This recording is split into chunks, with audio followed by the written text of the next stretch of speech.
वफाकी वज़ीर इत्तलात व नशरियात फ़वाद चौधरी साहब मुझे ज्वाइन कर रहे हैं। अस्सलाम वालेकुम, बहुत बहुत शुक्रिया फ़वाद चौधरी साहब आपका। फ़वाद चौधरी साहब, सबसे पहले तो ये बता दें, कल से वज़ारत क़ानून का आप वो कलमदान संभालने जा रहे हैं वज़ारत इत्तलात के साथ? जी बिल्कुल, इंशाअल्लाह। तो सबसे पहले आपका टारगेट यही होगा ये कलमदान संभालने के बाद कि शहबाज शरीफ और हमजा शहबाज की ज़मानत को मनसूख करवाया जाए? जी बिल्कुल, वो इंशाअल्लाह ताला सुबह मूव कर रहे हैं अदालत को। और ये तो बिल्कुल एक तमाशा लगा हुआ है कि एक बेल के ऊपर मुल्ज़मान है और वो एक वज़ीर आज़म बनने के चक्कर में है, दूसरा वज़ीर आला बनने के चक्कर में है। तो वो इंशाअल्लाह ताला सुबह जो है वो ये एप्लीकेशन मूव हो जाएगी और मुझे उम्मीद है, हम तो दरख्वास्त करेंगे अदालत से कि कल ही इसकी समाअत रखें और कल ही ये सुने, कल ही गिरफ्तारी हो, कल ही सब कुछ, और परसों तहरीक अदम एतमाद आप समझते हैं इससे इफेक्ट होगी? कुछ नहीं होगा। नहीं, वो तो एक प्रोसेस है, कॉन्स्टिट्यूशनल प्रोसेस है, वो चले। लेकिन ये तो देखे ना कितना तमाशा है। एक शख्स जो है उसके अकाउंट में 16 अरब रुपए आए, टीटी लग के आए उसके। अपना जो इस वक्त वो कह रहा है कि मेरे मुलाजमों की ये बिजनेस ट्रांजेक्शन है, सारे एक चपड़ासी है वहाँ पे, एक चौकीदार है, उनकी तनख्वाह 20-20 हज़ार रुपया है, उनके अकाउंट में 3-4 अरब रुपया आया है। और अच्छा, वो अपना मुल्क का वज़ीर आज़म और वज़ीर आला बनने के चक्रों में पड़ गए हैं। लेकिन फवाद चौधरी साहब, इससे ये तासुर मिल रहा है कि शायद हुकूमत इंतकामी कार्रवाइयों पर उतर आई है। अगर वो जमानत पर हैं तो इस मुल्क के अदालती सिस्टम की वजह से वो कोई खुद तो जमानतें नहीं लेके बैठे हुए, सजाएं देना भी जाहिर है, या यहाँ का जो कानून है उसके वो कानून सजाएं दें, यहाँ की अदालतें सजाएं दें। अगर उनको जमानतें मिली हैं तो यहाँ की अदालतों ने दी हैं, तो यही कर रहे हैं ना, अदालत ही को कह रहे हैं, हम कौन सा खुद पकड़ कर लेते हैं। लेकिन ऐसे मौके पर क्या ये तासुर नहीं दे रहे कि इंतकामी कार्रवाइयों पर उतर आई है हुकूमत? कैसे इंतकामी कार्रवाई है? आपको 16 अरब रुपया जो पाकिस्तान का लूट के बाहर ले गए हैं उसका दुख नहीं है, आपको ये दुख है कि मुजरिमों को सजा क्यों मिल रही है? नहीं, हमें ये दुख नहीं है सजा क्यों मिल रही है, टाइमिंग से हर चीज देखते हैं ना। कोई टाइमिंग कोई नहीं है, टाइमिंग हर टाइमिंग, जब तक पैसे उनके पास हैं, ये बाहर हो, पैसे कम लगाओ, फिर हुकूमत में आओ, फिर पैसे लगाओ, ये तो कोई मॉडल ना हुआ। आपको इसकी मजम्मत करनी चाहिए। सही। अदम एतमाद, इस्तीफा, अर्ली इलेक्शन। आज प्राइम मिनिस्टर ने एक इंटरव्यू में कहा कि 3 ऑप्शन दिए गए, एस्टेब्लिशमेंट मैसेज लेकर आई। अदम एतमाद अगर नाकाम हो जाती है तो क्या वाकई फौरी इलेक्शन अनाउंस कर देगी आप लोगों की हुकूमत?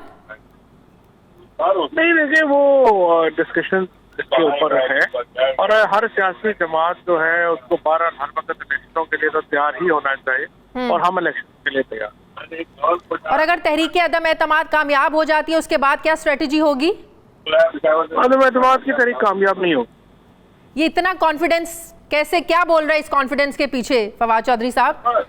बस वो इंशाल्लाह आप देखेंगे, ये तो कोई मजाक थोड़ी है कि बाहर से, पाकिस्तान के बाहर से मंसूबा बने, यहाँ के सियासतदान जो हैं वो उसके अलाकार बने, चंद मिलियन डॉलर जो है वो खर्च किए जाएं और आप हुकूमत पता कर लें कि रियासत है, मजाक तो नहीं। जाहिरी तौर पर तो अपोजिशन के नंबर्स पूरे हैं।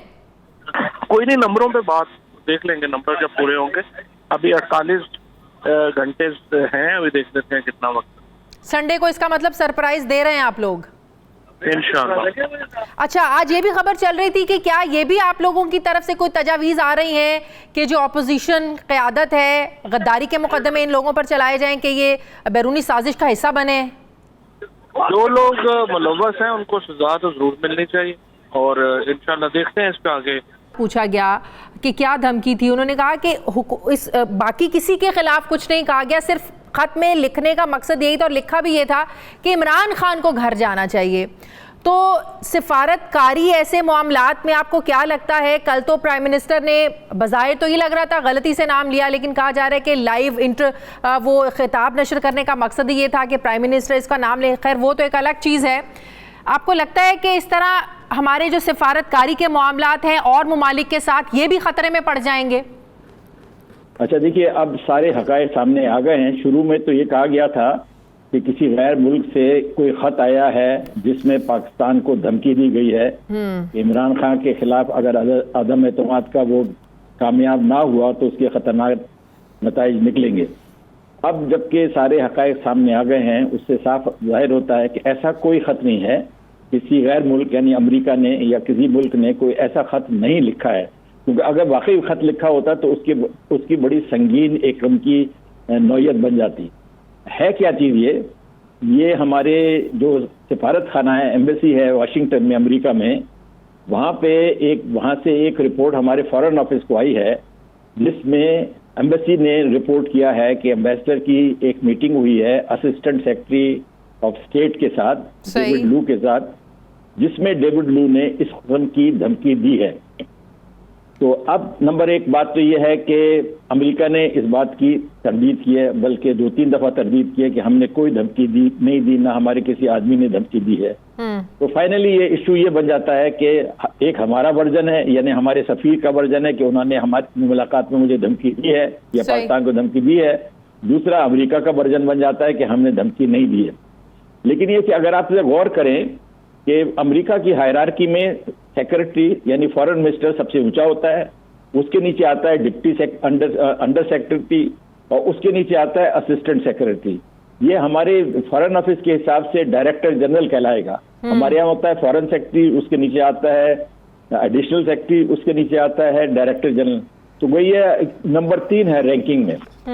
बहरहाल देखिए, उन्होंने जो कुछ भी कहा है वो एक सीनियर अफसर हैं और उसको यकीनन उसको अहमियत देनी चाहिए कि इस किस्म की धमकी दी गई है, और ये यकीनन पाकिस्तान के लिए नाकाबिल कबूल है। हमारे अंदरूनी मामलात में वोट ऑफ नो कॉन्फिडेंस बिल्कुल एंटायरली हमारा अंदरूनी मामला है, उसमें किसी मुल्क को ये कहना कि कामयाब हो या नाकामयाब हो। प्राइम मिनिस्टर यही समझते हैं कि ये रशिया के दौरे का नतीजा है, या ये मुमकिन है क्योंकि रशिया का जाना जो था अमेरिका को गालबन पसंद नहीं आया था, और उसका वजह भी थी कि जिस दिन ये मॉस्को पहुंचे उसी दिन रूस ने यूक्रेन के अंदर अपनी फौजी कार्रवाई शुरू कर दी थी, जिसका मगरिब में बड़ा सख्त रिएक्शन हुआ था। उसके बाद आपको मालूम है कितनी सैंक्शन लगी वगैरह वगैरह। इसके बावजूद मुझे याद पड़ता है कि जब हमारे वजीर आजम मॉस्को पहुंचे थे तो स्टेट डिपार्टमेंट ने यह कहा था कि पाकिस्तान की जो रूस के साथ ताल्लुकात हैं वो अपनी जगह है, अमेरिका के साथ उसके देरीना ताल्लुकात हैं, उसकी अहमियत है। लेकिन यकीनन उनको नागवार गुजरा है, इसमें तो कोई शुबा नजर नहीं आता। और उन्होंने अपनी नाराजगी का इजहार जो है असिस्टेंट सेक्रेटरी की जो हमारे सफीर से मुलाकात हुई उसमें हुई है। हाँ। लेकिन बहरहाल देखिए, फाइनली ये बात है कि हम एक बात करें कि ये ऐसा वाकया हुआ है, अमेरिका वाले एक दूसरी बात कहते हैं। तो गोया ये जो रिपोर्ट आई है जो हमारे सफीर का, जिसको हमारे वजीर आजम साहब उसको कई बार उन्होंने लहरा के लोगों को दिखाया, इसकी देखिए कोई ऑफिशियल हैसियत नहीं बनती है, क्योंकि ये हमारी ये भी बात करते हैं प्राइम मिनिस्टर साहब। आज उन्होंने एक इंटरव्यू में कहा कि मुझे अगस्त से आइडिया था, पिछले साल 2021 अगस्त से मुझे आइडिया था कि मेरे खिलाफ ये साजिश हो रही है, लेकिन रशिया का दौरा उन्होंने किया है जनवरी में। तो ये कहाँ से इसके फिर ताने बाने मिलते हैं? और इसका अगर ऐसी किसी साजिश का इल्म था तो पहले प्राइम मिनिस्टर साहब इसको सामने क्यों नहीं लेके आए? वक्त से पहले सामने लाना चाहिए था, ताकि तहरीक अदम एतमाद की जो कोशिश थी बकौल प्राइम मिनिस्टर के, जो अपोजिशन इसका हिस्सा है बैरूनी साजिश का, इसको तो बड़े आसानी से भी नाकाम बनाया जा सकता था। ये आपकी बात सही है कि अगर अगस्त में ऐसी उनको अंदाजा हो गया था तो ज्यादा मुनासिब ये था कि वो फौरन इसका बरमला इजहार करते, ताकि मुल्क को इसके बारे में आगाही होती है, तो हमारे जो सियासतदान और फौजी और सारे हल्के हैं उनको इस बात का एहसास होता। लेकिन किसी वजह से उन्होंने इसका जिक्र नहीं किया। और जब फाइनली उन्होंने मार्च में किया, देखिए ना, अगस्त और मार्च के दरमियान कितने 4-7 महीने गुजर गए। तो 7 महीने के दौरान जो है दुनिया कहां से कहां चली जाती है। तो इसलिए यूक्रेन का वाकया तो फरवरी में जाके हुआ, उससे अगस्त, उससे 6 महीने पहले की बात है। तो इसलिए हम दोनों कुछ चीजों को साथ नहीं मिला सकते। बिल्कुल। तो मेरे ख्याल में यकीनन देखिए, मैं जरूर कहूंगा कि हमारे मुल्क को धमकी दी गई है जो नाकाबिल कबूल है। उस सिलसिले में वजीर आजम का मौक़िफ़ सही है, लेकिन क्योंकि एक इंटरनल रिपोर्ट है, हमारी एम्बेसी ने एक खुफिया रिपोर्ट हमारे फॉरेन ऑफिस को भेजी है कि मेरे साथ ये वाकया हुआ है, जिसको अमेरिका जो है उसकी तरदीद करता है कि ऐसा वाकया नहीं हुआ है। तो 7 मार्च को फिर 7 मार्च को खत मिलता है, 21 मार्च को फिर जो OIC कॉन्फ्रेंस होती है उसमें अमेरिकी ऑफिशियल्स भी आते हैं। इस पर भी सवालात उठाए जा रहे हैं कि फिर आपके जो फॉरेन मिनिस्टर हैं उनसे मिलते भी हैं, उनको वेलकम भी करते हैं। एक मुल्क जो आपके खिलाफ साजिश कर रहा है फिर उसको आप वेलकम भी कर रहे हैं। जी हाँ, बिल्कुल। इनको उस मौके पे, बल्कि उससे पहले ही जब 7 मार्च को आपको ये रिपोर्ट आ गई है, अमेरिका ने हुकूमत से फौरी तौर पे रुजू करना चाहिए था कि आपने इस किस्म की धमकी दी है जो नाकाबिल कबूल है। तो इसमें मुझे बड़ी कोई कॉन्ट्रडिक्शन नजर आती हैं, टाइमिंग का इसमें कोई चीज सही नजर नहीं आती। लेकिन हम इससे इनकार नहीं कर सकते, हमारे एम्बेसडर ने जो रिपोर्ट भेजी है यकीनन सही रिपोर्ट भेजी होगी। उनकी असिस्टेंट सेक्रेटरी से मुलाकात में जो कुछ हुआ, जो उन्होंने धमकियां दी है, वो यकीनन हमारे सफीर ने सही बयान की हैं।